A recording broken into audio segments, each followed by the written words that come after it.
কত মা বাচ্চা পেটে নিয়ে ঘুমাইতে পারে না, কান্না করে রাত কাটায়। দিনের বেলা কষ্ট করে খানা খাইতে গিয়েও খেতে পারে না, পেটের মধ্যে বাচ্চা লাথি মেরেছে, মা কান্না করেছে। বাচ্চা প্রসবকালে আম্মা জানের কত কষ্ট, আমার আম্মা জানের কণ্ঠের আওয়াজ ঘরের বাইরে কেউ শুনে না, পর্দা রক্ষা করে আম্মা চলেন।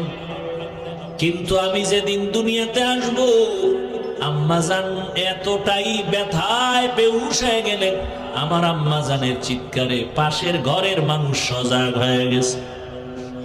এতটা কষ্টে আম্মা কাঁদছেন।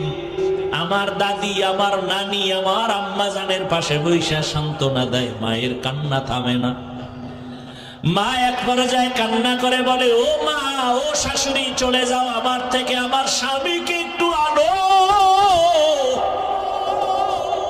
আব্বাজানকে ডাকলেন, ডাইকা আব্বাজানের হাতটা জড়াইয়া ধইরা মা শুয়া শুয়া কান্না করে বিদায় নেয়। আর কয়, স্বামী, তোমার ঘরে আইসা মন ভইরা খেদমত করতে পারি নাই, মাফ করে দাও, মইরা গেলে দাবি রাখবা না।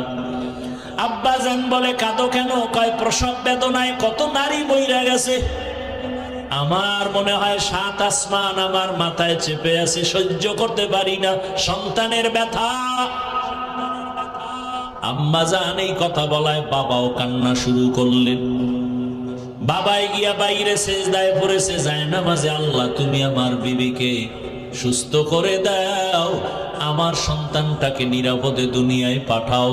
নবীজি বলেন, এই অবস্থায় যেই মায়েরা মারা যায়, বিনা হিসাবে শহীদের মর্যাদা নিয়ে জান্নাতে যাবে। জীবনের মূল